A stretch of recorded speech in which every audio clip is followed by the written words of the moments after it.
నమస్తే, నేను మీ మధు. సోషల్ మీడియాలో ఎప్పుడూ యాక్టివ్గా ఉన్న అనసూయ శివాజీ గారి వ్యాఖ్యల గురించి రియాక్ట్ అవడం జరిగింది. మరి అనసూయ చేసినటువంటి ఈ మాటల మీద కూడా శివాజీ గారు రియాక్ట్ అయ్యారు. ఖచ్చితంగా రుణం తీర్చుకుంటానని వ్యాఖ్యానించారు. మరి అనసూయ రుణం ఏ విధంగా తీర్చుకుంటారో, అనసూయ గురించే ఎందుకు మాట్లాడారనే విషయాల గురించి అయితే తెలుసుకుందాం. ప్రస్తుతం మనతో పాటు ఉన్నారు senior journalist doctor Durga Vadlamani గారు. వారిని అడిగి మరిన్ని విషయాలను తెలుసుకుందాం. నమస్కారం మేడం. మేడం, అందరికీ తెలిసిందే శివాజీ గారు హీరోయిన్ల డ్రెస్ సెన్స్ గురించి అయితే మాట్లాడారు. మరి ఈ విషయం గురించి అనసూయ కూడా రియాక్ట్ అవడం కూడా జరిగింది. మరి శివాజీ గారు ఖచ్చితంగా రుణం తీర్చుకుంటా అంటున్నారు. మరి ఏ టైప్ రుణం మేడం, ఎలా రుణం తీర్చుకుంటారు? మరి దీనిని మనం ఎలా తీసుకోవచ్చు? అంటే ఆయన మీరు చెప్పినట్టుగా క్షమాపణ చెప్పారు, అన్పార్లమెంటరీ వర్డ్స్ 2 వాడాను అని ఒప్పుకున్నారు ఆయన. అయితే అనసూయ గారికి సమాధానం ఇవ్వడానికి కారణం ఏంటంటే, అనసూయ ఏమన్నారు, నా బట్టలు నా వస్త్రధారణ నా ఇష్టం అన్నారు. అది కరెక్ట్, ఎవరు కాదని అంటలేదు. ఇప్పుడు ఎవరి వస్త్రధారణ వాళ్ళదే. కాకపోతే ఏంటంటే, మనం సమాజంలో ఉన్నాం కాబట్టి, ఇప్పుడు మీరు ఒక గొప్ప కారులో వెళ్తున్నారు అనుకోండి, మీ బట్టలు ఎలా ఉన్నా కూడా మిమ్మల్ని ఎవడు పట్టించుకోడు. చుట్టుపక్కల అందరూ చూస్తారు, మీకు తెలుసు, మిమ్మల్ని నోరెళ్ళబెట్టుకుని చూస్తారు, అవన్నీ మీకు తెలుసు. మీరు పట్టించుకోనట్టు వెళ్ళి కారు ఎక్కేస్తారు. అదే మీరు మామూలుగా పబ్లిక్లోకి వచ్చినప్పుడు మీరు పొట్టి బట్టలతో వచ్చి ఎంత ఇబ్బంది పడతారు. మనం ఎన్నో ఈవెంట్స్లో చూసాం, హీరోయిన్స్ చిన్న చిన్న బట్టలు వేసుకొచ్చి వాళ్ళు కూర్చోడానికి ఇబ్బంది పడి, ఆఖరికి ఒక హీరో కూడా మీరు ఇలా కూర్చోండి అలా కాదు. ఎందుకు అది? మీరు వేసుకోవడం గురించి కాదు ఇక్కడ సమస్య, వేసుకున్నాక వచ్చే ఇబ్బందుల గురించి మాట్లాడాడు ఆయన. అయితే మాట్లాడిన విధానం తప్పు.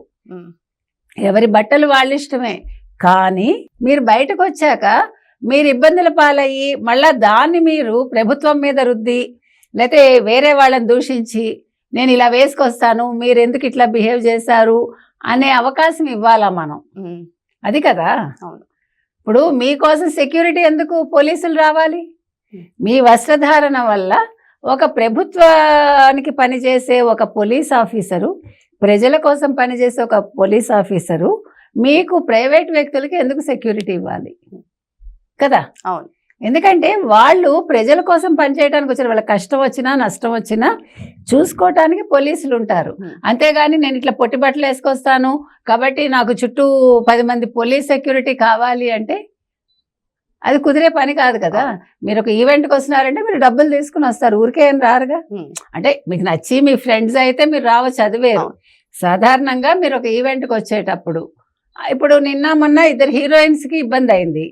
ఒక హీరోయిన్ది ఫస్ట్ జరిగినప్పుడు వాళ్ళు అసలు పోలీస్కి ఇన్ఫార్మ్ చేయలేదు, అక్కడ సెక్యూరిటీ సరిగా పెట్టుకోలేదు, మాల్ వాళ్ళు తప్పు ఉంది, తర్వాత సినిమా ఈవెంట్ చేసిన వాళ్ళు తప్పు ఉంది, కాబట్టి వాళ్ళ మీద కేసులు పెట్టారు. నేను అనేది ఏంటంటే, ఆ అమ్మాయి కూడా ఆలోచించుకోవాలి. ఒకటి ఒప్పుకున్నప్పుడు నాకు ఎలాంటి సెక్యూరిటీ మీరు ఇస్తారు, because you are a public figure. Public ఫిగర్గా ఉన్న వాళ్ళు బయటకు వచ్చినప్పుడు జాగ్రత్తగా ఉండాలని చెప్పడం తప్పనుకుంటే ఎవరు ఏం చేయలేరు దానికి. ఇప్పుడు మనమైనా సరే, ఇప్పుడు ఒక మన ఆహార్యం అనేది మన చూడగానే రకరకాల వికారాలు ఎవరికి కలగకూడదు, కానీ హీరోయిన్స్ అనేసరికి కలుగుతుంది. ఎందుకు కలుగుతుందంటే, వాళ్ళ సినిమాల్లో చూస్తారు, వాళ్ళు ఒక దేవతలాగా ఆరాధిస్తారు వాళ్ళని. మీరు కూడా అదే కోరుకుంటారు కదా. ఇప్పుడు ఒక హీరోయిన్ హిట్ అయిందంటే ఎప్పుడు హిట్ అవుతుంది? మీలో అందం ఉన్నప్పుడు, మీ నటన బాగున్నప్పుడు, లేదు మీరు చాలా ఆకర్షణ ఉన్నప్పుడు మీరు హిట్ అవుతారు. నేను ఒక శ్రీదేవిలా ఉండాలి, ఒక జయప్రదలా ఉండాలని ఎందుకు అనుకుంటారు? మీరు మామూలుగా ఉండుంటే మీరు హిట్ అయితే అది వేరు. అలా కొన్ని సినిమాలు హిట్ అవుతాయి, కానీ అందానికే ప్రాధాన్యత కదా. మీరున్నది గ్లామర్ వరల్డ్లో. సో గ్లామర్ వరల్డ్లో ఖచ్చితంగా మిమ్మల్ని అందరూ చూడాలని మీరు అనుకుంటారు, ఫ్యాన్ మెయిల్ ఉండాలనుకుంటారు, మీకోసం ఫ్యాన్స్ రావాలనుకుంటారు, కానీ వాళ్ళు అదుపు తప్పకుండా ఉండాలి అంటే మీరు ఆలోచించుకోవాలి. నిజానికైతే హీరో శివాజీ గారు అక్కడ చెప్పిన అందరు హీరోయిన్ల గురించి చెప్పారు, కానీ ఇక్కడ ఏంటంటే గుమ్మడికాయలు దొంగ ఎవర్రా అంటే భుజాలు తడుముకున్నట్టు ఎక్కువగా రియాక్ట్ అయిపోయారు అనసూయ గారు. సో ఇదే విషయాన్ని ఇప్పుడు ప్రస్తావించారు. మరి శివాజీ గారు ఎలాంటి కౌంటర్ ఇస్తారంటారు? మనకు తెలియదండి. శివాజీ గారు ఏమన్నారంటే, చాలా థ్యాంక్స్ మీరు స్పందించినందుకు, మీరు నా మీద చాలా కన్సర్న్ ఉంది, కాబట్టి నేను మీ రుణం ఎప్పటికైనా తీర్చుకుంటాను అన్నారు ఆయన. ఇప్పుడు అనసూయ గారు ఫస్ట్ ఆవిడ వచ్చినప్పుడు ఇండస్ట్రీకి ఎట్లా ఉన్నారు, ఇప్పుడు ఎట్లా ఉన్నారు, సాధారణంగా మాట్లాడుకుందాం. ఆవిడ బట్టలు ఆవిడ ఇష్టం ఎవ్వడు కాదని అంటల్లా, కానీ మీరు మొదటి నుంచి అలా ఎందుకు వేసుకోలేదు మరి? ఇప్పుడు ప్రజలు అడిగేది ఏంటంటే, సాధారణ మహిళ ఏం అడుగుతుంది, మరి ఆ రోజు కూడా అనసూయ అలాగే వేసుకోవాలి కదండి, ఈ రోజు ఎందుకు ఇట్లా వేసుకుంటున్నారు అని అడుగుతారుగా. అంటే మీకు ఒక ఫేము, ఒక సెలబ్రిటీ హోదా, డబ్బులు వచ్చేసరికి మీ ఆహార్యంలో మార్పు వస్తుంది. ఎవరికైనా అంతేగా. ఇప్పుడు ఆ అమ్మాయి ఎవరు, ఒక పూసల అమ్మాయి అప్పుడు మహాకుంభ మేళాలో మోనాలిసా అమ్మాయి ఫస్ట్ ఎలా ఉంది, చాలా ఇప్పుడు ఎలా ఉంది అమ్మాయి? మీరు పద్ధతి అనే పదం మాట్లాడితే అందరికీ కోపం వస్తుంది. అంటే వీళ్ళకి పద్ధతి కొన్ని చెప్పకూడదు కాదండి. అసలు ఇంత చర్చ జరుగుతుంది అంటే మనకి బుద్ధి లేదా?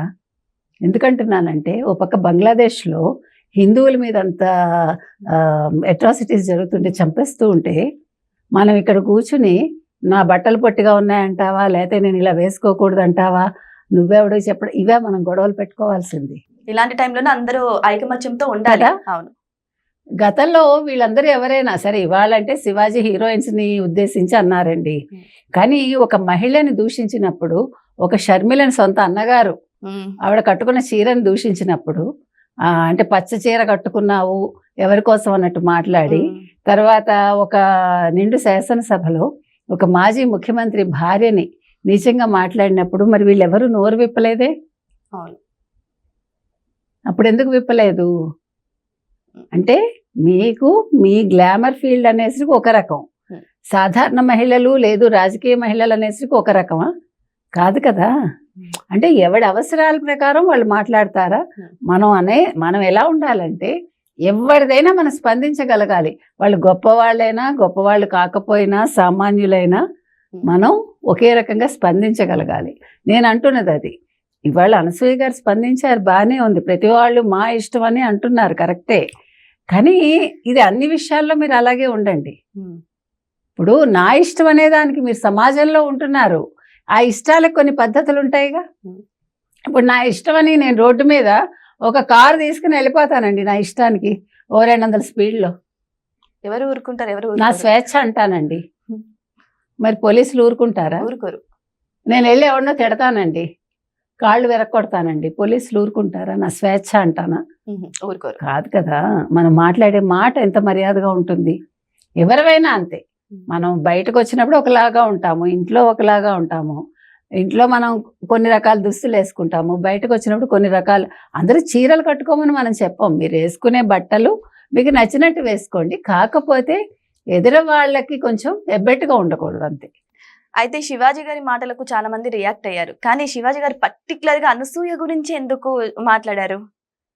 అంటే ఆవిడ ఎక్కువ రియాక్ట్ అయ్యారు కదా, ఫస్ట్ ఆవిడే రియాక్ట్ అయ్యారు. అందుకోసం ఆయన చెప్పారమ్మా, నేను హీరోయిన్లు ఉద్దేశించి అన్నాను, నేను మిమ్మల్ని ఉద్దేశించి అనలేదు కదా అన్నట్టుగా ఆయన సమాధానం చెప్పడం జరిగింది, అంతే నాకు తెలిసి. ఏదేమైనా సరే, మరి అనసూయ మాటలకైతే శివాజీ గారు రియాక్ట్ అవ్వడం జరిగింది. సో ఆ రుణం ఎలా తీర్చుకుంటారు ఏంటనేది కూడా మనం కూడా వెయిట్ చేసి చూద్దాం. Thank you so much. Thank you.